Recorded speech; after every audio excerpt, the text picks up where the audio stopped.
स्वागत है दोस्तों आप सबका। आज की इस वीडियो में हम चर्चा करेंगे 16 से 22 जनवरी 2023 के बीच में जो भी घटनाक्रम हुआ है उनका प्रतियोगी परीक्षाओं के लिहाज से हम विश्लेषण करेंगे और देखेंगे कि यहाँ से कौन कौन से प्रश्न बन सकते हैं। तो अगर आप किसी कम्पिटिटिव एग्ज़ाम की तैयारी कर रहे हैं या खुद को अपडेट रख रहे हैं तो ये वीडियो आपके लिए काफ़ी इन्फॉर्मेटिव रहने वाला है। तो दोस्तों बिना कोई देरी के हम शुरू करते हैं। तो सबसे पहले विश्व स्तरीय घटनाक्रम, फिर भारत का देखेंगे और लास्ट में हम राजस्थान के बारे में भी बात करेंगे। तो सबसे पहले श्रीमान ओम बिरला जो हैं वो 17वीं लोकसभा के वर्तमान में अध्यक्ष हैं और ये अपना एक संसदीय प्रतिनिधि मंडल लेके केन्या और तंजानिया के दौरे पे गए हैं। अफ्रीका महाद्वीप में हैं दोनों देश।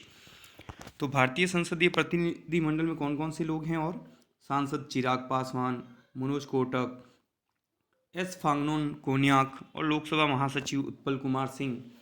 तो इनका जो मकसद है दोस्तों, दोनों ही देशों के साथ में भारत के रिश्तों को ठीक करना और संसदीय जो जानकारियां हैं उनको शेयर करना ताकि दोनों ही देश लाभ उठा सकें और लोकतंत्र के कदम पे वो आगे बढ़ सकें।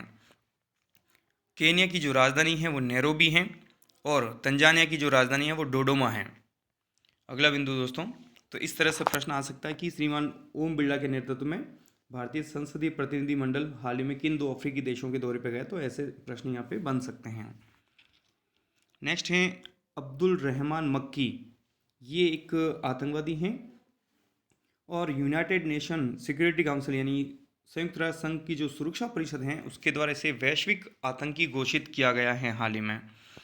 ये जमात उद दावा और लश्कर ए तैयबा का डिप्टी चीफ हैं और इस बार खास बात ये रही कि चीन ने इस बात का विरोध नहीं किया। चीन ने विरोध क्यों नहीं किया? क्योंकि इसका भी एक कारण है। चीन खुद को अभी वर्तमान में इस तरह से दिखाना चाह रहा है कि उन्हें पता है कि आतंकवाद वैश्विक समस्या है, प्रत्येक देश कहीं ना कहीं से पीड़ित हैं। तो वो ये दिखाना चाह रहा है कि आतंकवाद के मामले में हम किसी भी तरह से साथ में नहीं हैं। क्योंकि जून 2022 में जो हैं वो इन्होंने विरोध किया था, वीटो किया था। अब उसने वो जो है आपत्ति जो लगाई थी वो वापस ले ली। तो इसलिए ये आपत्ति वापस लेने से इसको अब्दुल रहमान मक्की को जो है वैश्विक आतंकी घोषित करना बहुत आसान हो गया है। हालांकि भारत और अमेरिका पहले ही इसे आतंकी घोषित कर चुका है।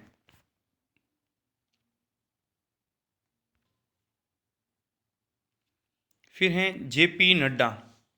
ये कौन हैं? वर्तमान में बीजेपी अध्यक्ष हैं, भारतीय जनता पार्टी के अध्यक्ष हैं और हाल ही में चर्चा में इसलिए हैं कि इनका जो कार्यकाल है वो बढ़ा दिया गया है।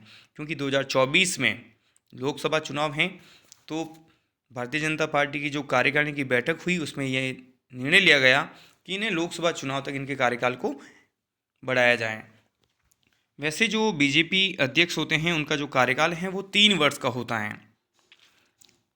तो हर राजनीतिक दल होता है उसका अपना एक रूल्स एंड रेगुलेशंस होते हैं, एक कॉन्स्टिट्यूशन होता है उनका, तो उसमें ये नियम क्लियर लिखे होते हैं और उसमें इनका कार्यकाल 3 वर्ष दे रखा है। बीजेपी की जो स्थापना है वो 6 अप्रैल 1980 को हुई थी। 6 अप्रैल 1980 को बीजेपी की स्थापना हुई थी।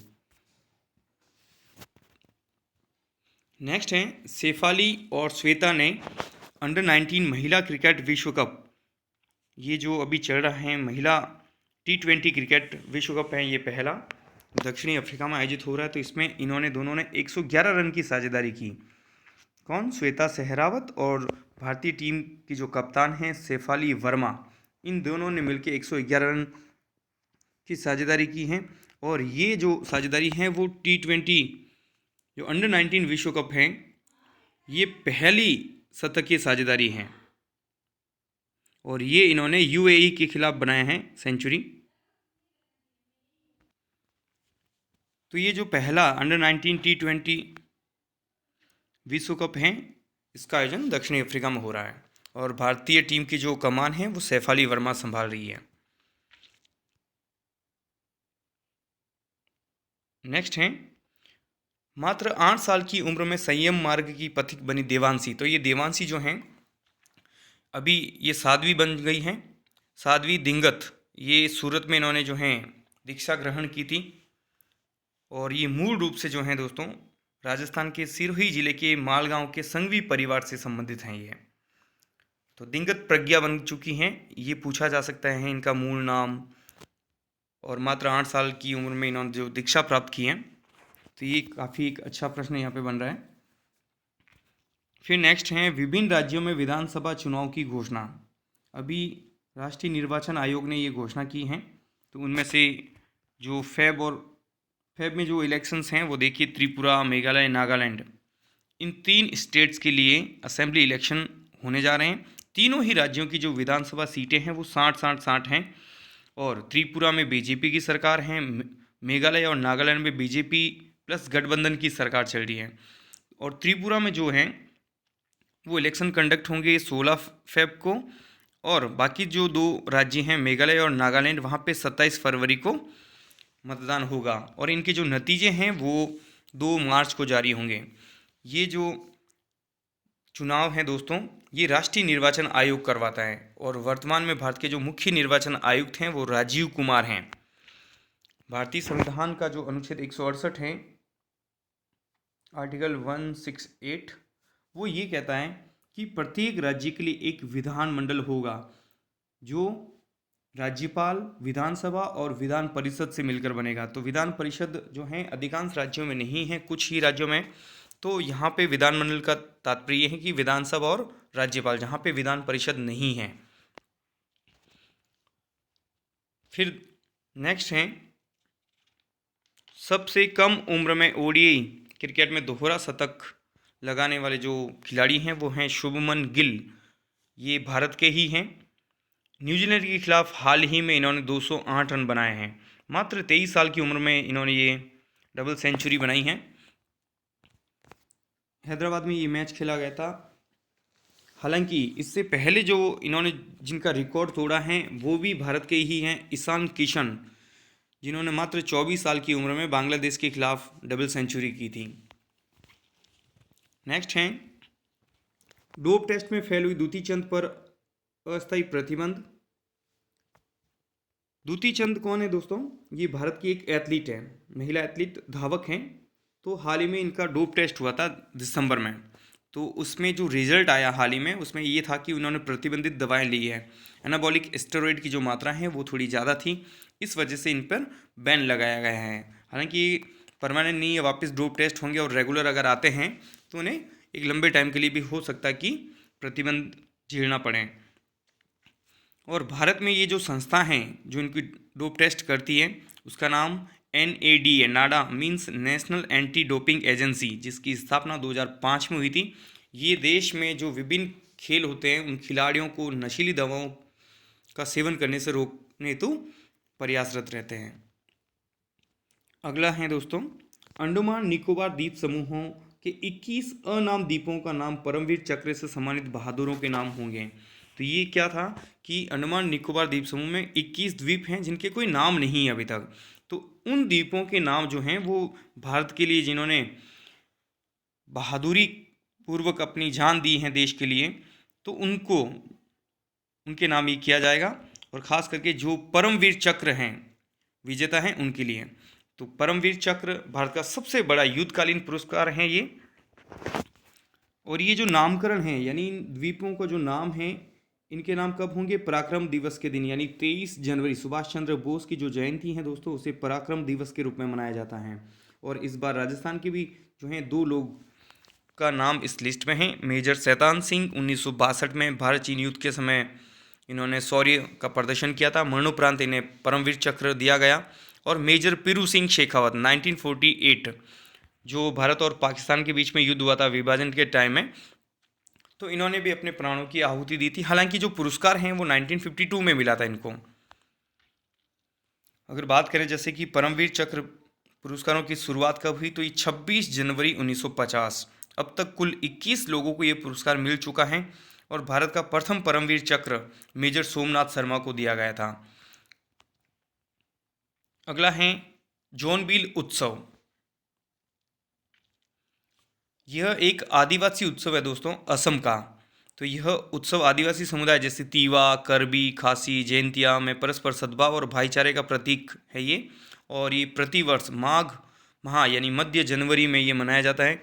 और असम की जो राजधानी है गुवाहाटी, वहाँ से करीब 70-75 किलोमीटर दूर एक जग्गी रोड करके एक स्थान है, वहाँ पे तीवा आदिवासी जो लोग हैं उनका बाहुल्य है और वहाँ इसका आयोजन होता है। फिर दोस्तों राजस्थान की जानकारी देख लेते हैं। तो राजस्थान के संदर्भ में इस सप्ताह जो चीज़ें हैं जो सुर्खियों में बनी हुई हैं, ख्वाजा मोइनुद्दीन चिश्ती का 811वां उर्स आयोजन हो रहा है। तो कहाँ पे ये आयोजन हो रहा है? अजमेर में।